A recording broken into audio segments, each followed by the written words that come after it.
un questionnement aussi sur le dispositif de caméra.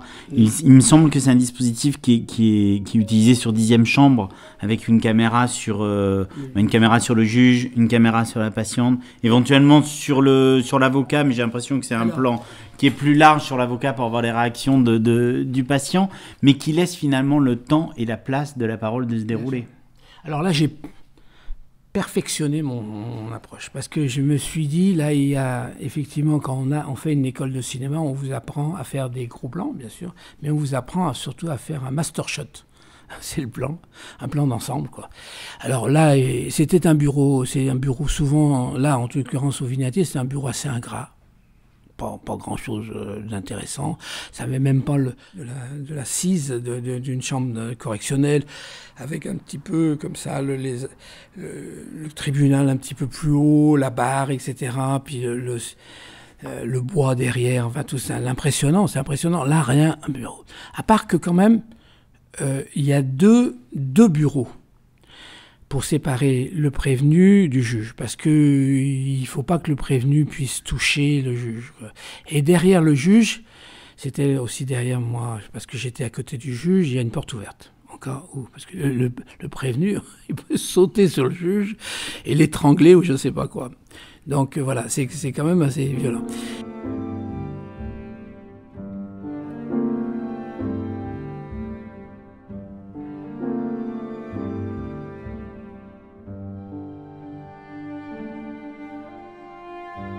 Alors, moi, très vite, je me suis aperçu que, quand même, il y avait un truc incroyable. C'était le fait, sans doute, du traitement, c'est qu'il ne clignait pas des yeux.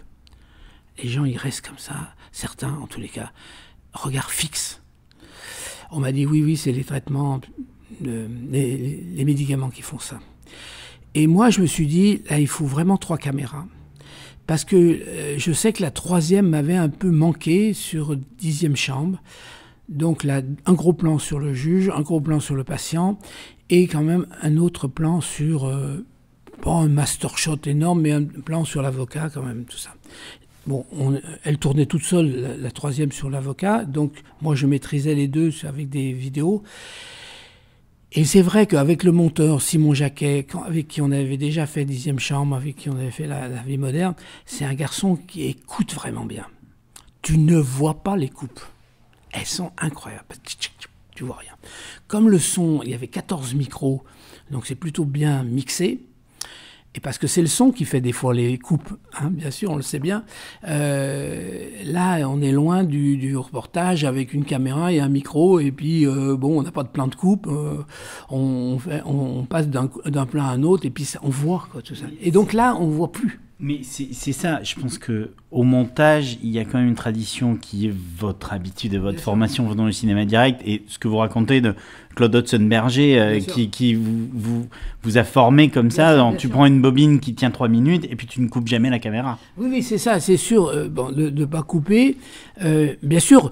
Alors, depuis, j'ai un peu amélioré, parce que bon, j'ai la chance que Claudine produit les films, donc on est en la maison, et qu'on investit l'argent là où il faut.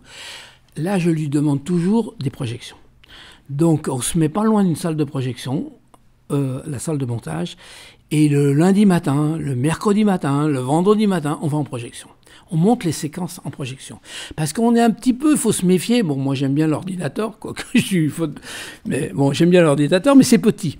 Ou on peut avoir des surprises comme ça, parce qu'on dit c'est bien, c'est magnifique, et après on va le voir en projection, c'est un peu moins bien. Donc il y a plusieurs choses. Il y a le sens, bien sûr, parce que quand on fait une coupe, ou quand on réduit un tout petit peu, l'entretien, au fond, qui est tout à fait normal, qu'on est obligé de le réduire, d'ailleurs. Il faut que, quand même, il y a une idée comme ça dans les protagonistes.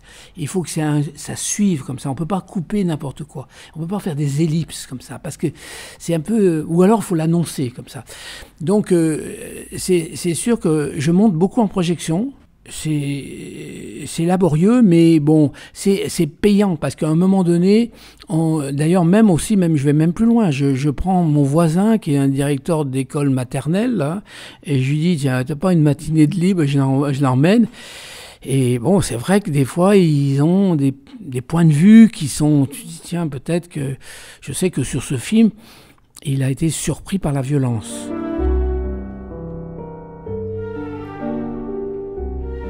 Je me suis dit, peut-être... Parce que tous les hommes d'image de ma génération, mais tous les hommes d'image que je connaisse, beaucoup de photographes, de cinéastes, souvent, on n'est pas attiré par la violence, mais quand même, un peu. Voilà. Vous en parlez, la tentation de la violence dans l'image. Oui, parce qu'on pense que, d'abord, on est fier un peu, on roule un peu des mécaniques, on se dit, tiens, on est bien content d'avoir fait un petit coup de violence, là, montrer la violence, bon, voilà, que ça soit dans une manif, ou que ça soit à la guerre, que ça soit à Mossoul, bon, on n'y va plus trop à Mossoul, mais on y a été à d'autres Mossoul. Donc, on est un peu, on a du mérite. On est content. Mais faut faire attention à cette violence, parce qu'elle va entraîner encore de la violence. Et puis, peut-être qu'il faut essayer d'aller, faut pas en mettre trop, parce qu'elle s'annule un peu, elle se double. Et il y a des gens, alors, moi, peut-être avec l'habitude, après avoir travaillé sur la psychiatrie, un malade que je peux croiser dans la rue, on en a plein dans le métro, on en voit plein dans la vie, on sait qu'il faut pas les regarder trop. On sait que s'ils vous parlent, il faut leur répondre gentiment parce qu'il ne faut pas les provoquer. Il y a tout un... Pourtant, sans avoir fait de cours de psychiatrie, on sait qu'il y a une attitude. Et c'est une attitude de bon sens. Et tout le monde sait faire ça.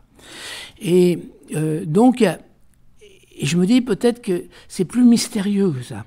C'est ça qui me plaît bien dans la psychiatrie. C'est-à-dire que c'est plus compliqué que ça. C'est-à-dire qu'ils sont enfermés dans quelque chose... Et nous, quelquefois, ça nous arrive, on est obsédé, on a un truc, on se dit, mon Dieu, on a une idée fixe sur un truc. Et on peut comprendre, parce que c'est quelque chose qui me parle, moi. Bon, je crois pas avoir volé une pomme, mais peut-être que ça m'arrivera de voler une pomme ou des raisins. Mais a priori, on est plus près de la psychiatrie, bizarrement, mais plus près de la psychiatrie que peut-être que de la délinquance dans la vie.